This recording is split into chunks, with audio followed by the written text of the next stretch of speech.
What's up guys, welcome back to Real Talk. So in today's video I'm going to be doing an owner's review on my BMW M140i because I've had the car quite a long time now, I think 9 months or so. I've done quite a bit of mileage in it, so I thought what better than to do a video of me saying what I recommend to get if you're going to get one, why I decided to choose it and why I chose the spec that I did as well.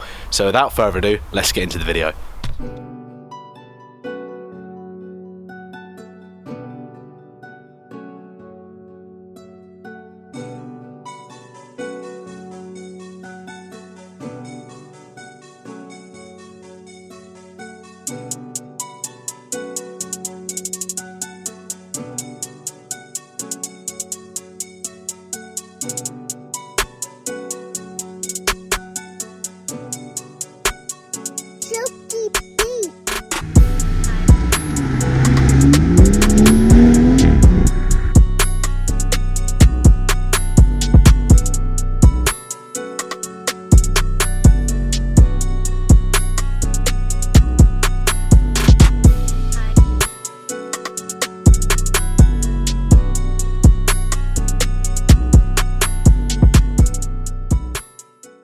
So guys, like I mentioned in the intro, I'm going to give you my honest opinion on this car. I'm also going to talk to you about why I decided to get it, what I love about it, what I think of it as a daily, and you know what I would recommend in terms of spec and why you should really consider getting one of these, because honestly I could just end the review by saying it's a banging car. Like, it is really good. I'm going to start off with the looks. You know, why did I go for this kind of car? Now, I've said it before, it is definitely a wolf in sheep's skin. So that's what it is. There's pros and cons to it. Personally, I like the way that it's quite deceiving. For those who don't know a lot about cars, it's very hard to tell the difference between a normal 1 Series and an M140i. And you're not going to look like an idiot who's going through his midlife crisis if you buy an M140 at the age of 40, 50, 60, because it still looks like a presentable car. It doesn't look like a youngster's car.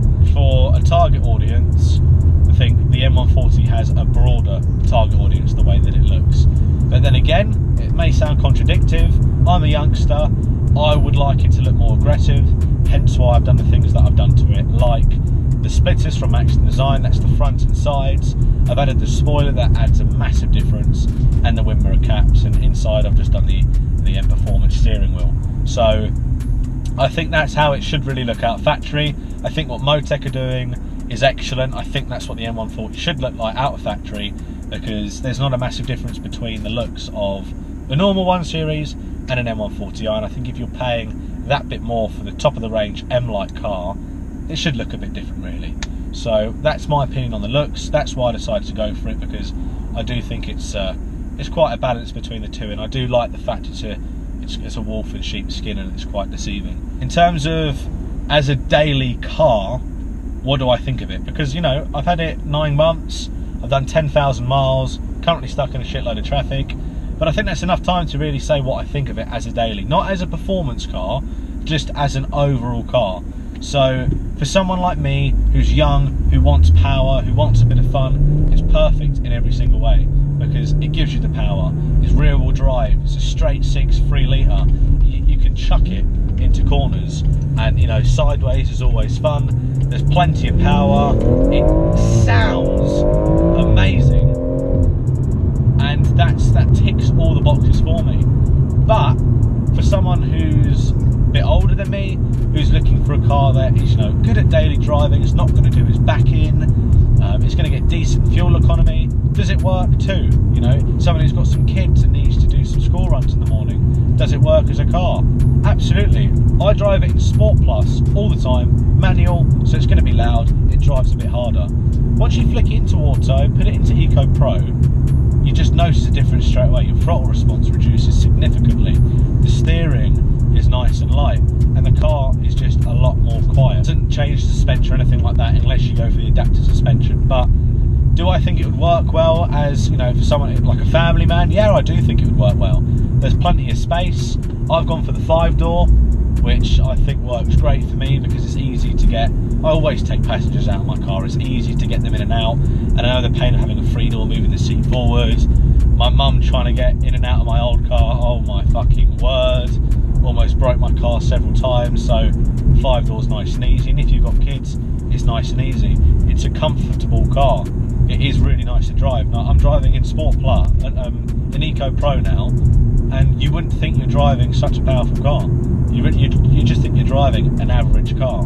Well, I've seen as high as 45 miles to the gallon out of this in Eco Pro, whereas my old car, there's not as much of a difference, if that makes sense. So if I drove it hard and I drove it really economically, there wasn't a massive difference in MPG, whereas this, if you drive it hard, you're looking at like 12, 13 miles to the gallon. If you're driving an Eco Pro, you're looking at, 40s and upwards. That is a massive difference between the two. It's a perfect balance, because if you want to open it up, you can. It's a very capable car. Yes, it's not the most fuel efficient, but if you want to drive it nicely, slowly, relaxed, it's still a very capable car in terms of miles per gallon, the economy that's achieved with it. But if you're looking for a car that can run the family, can run the kids to the school, it's good at long trips, and you can have a blast on the country lanes, this is the perfect car. And that ties in with the looks as well.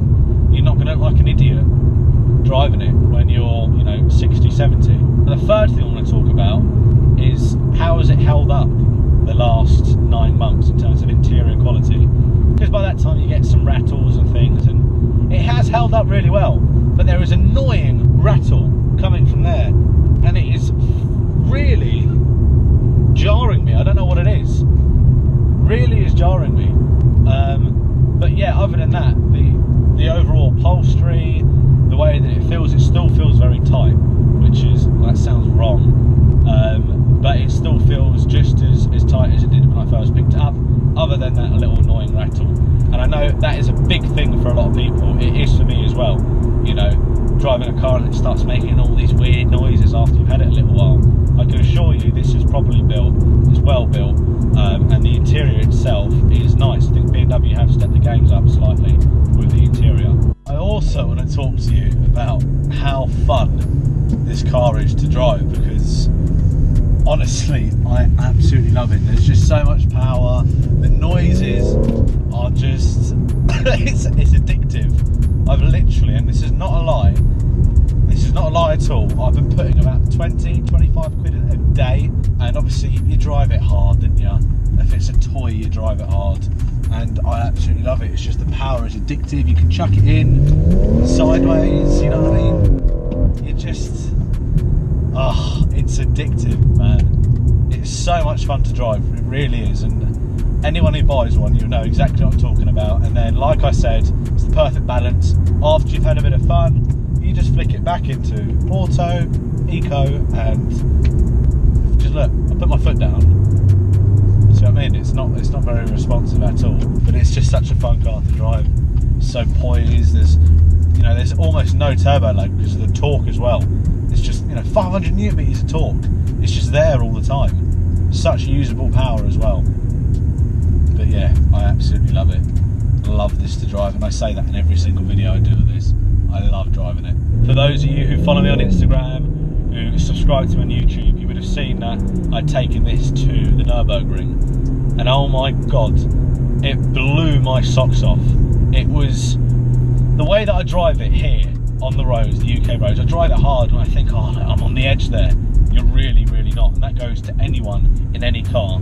You don't understand, or any performance car, you don't understand the capability of cars until you're on track. And the mechanical grip from this car, the way that the brakes held up, the way that the tyres held up, the power, I was absolutely mind blown. I really, really was, because it drives, it was just very capable. Everyone who was with me, who I went on the trip with, who jumped inside, were extremely impressed with the car, and it's completely changed my definition of speed and how capable this car is for a car that's absolutely standard, that's just come out the box.